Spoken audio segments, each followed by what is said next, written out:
Et on retrouve tout de suite notre psy, Jean Dorido, spécialiste de l'hypnose. Alors des fois, on va voir un psy quand ça va pas très très bien. Nous, sur Sud Radio, on va voir le psy quand ça va bien pour que ça aille encore mieux, et ça va mieux en le disant. Bientôt les fêtes, c'est maintenant dans 2 semaines. Jean, comment éviter d'entrer dans le piège des fêtes? C'est celui de la prise de poids, parce que c'est vrai qu'on se fait plaisir, mais des fois un petit peu trop. Alors oui, effectivement, Philippe, vous faites bien de le rappeler. Il est très très facile de tomber dans le piège d'une espèce d'abandon comme ça, absolument non contrôlé, et de se retrouver hélas en début d'année avec bien des kilos à devoir perdre. Et il est toujours plus simple en termes de kilos d'éviter d'en prendre plutôt que de lutter ensuite pour se débarrasser de ceux qu'on a en trop. La première chose à faire pour éviter de prendre trop de poids pendant les fêtes, c'est précisément de commencer à bouger davantage son corps.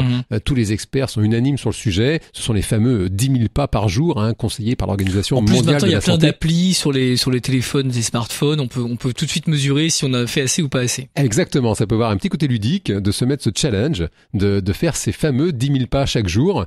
Il est hors de question, bien sûr, de se mettre dans le rouge et de se mettre à faire du sport à l'excès. Simplement, de commencer à bouger davantage son corps. En gros, c'est quoi? C'est une demi-heure, 3/4 d'heure de marche, un rythme rapide. Oui, on va dire, voilà, on peut même partir sur une petite heure comme ça, et puis de penser à prendre davantage les escaliers, à garer peut-être son véhicule un peu plus loin que d'habitude, ou à descendre une station de métro plus tôt. En plus, il y a beaucoup de lumière, voilà, c'est la période des fêtes, et ça va vraiment préparer le corps à mieux encaisser ces sollicitations de tous ces repas excessifs qui nous attendent. Alors, beaucoup de lumière, mais la nuit quand même tombe plus tôt, et c'est vrai qu'on a plutôt envie d'hiberner, de rester à la maison, donc déjà de se mettre dans une position un peu plus statique, et c'est justement là qu'il faut lutter et sortir à l'extérieur, c'est important. Exactement, voilà, lutter en douceur.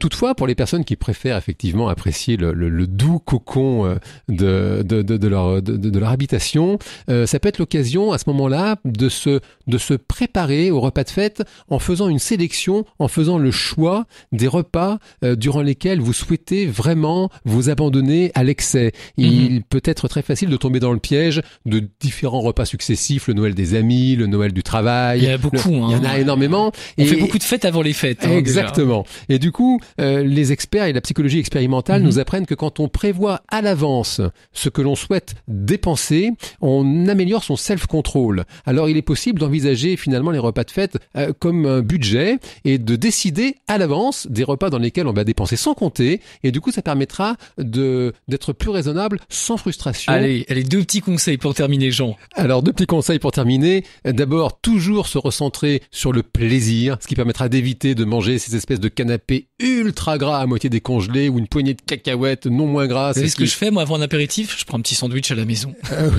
C'est une autre solution. Et enfin, pensez à faire des pauses, notamment en fin de repas. Les capteurs de la satiété dans notre cerveau sont inhibés pendant qu'on mange, et il faut pas loin de 10 minutes avant de ressentir le sentiment de satiété. Alors souvenez-vous, voilà, prenez votre temps. C'est l'occasion de se recentrer davantage sur la présence des personnes qu'on aime, qui sont à table. Il paraît qu'on peut vivre d'amour et d'eau fraîche. Peut-être c'est un bon moyen de s'en souvenir.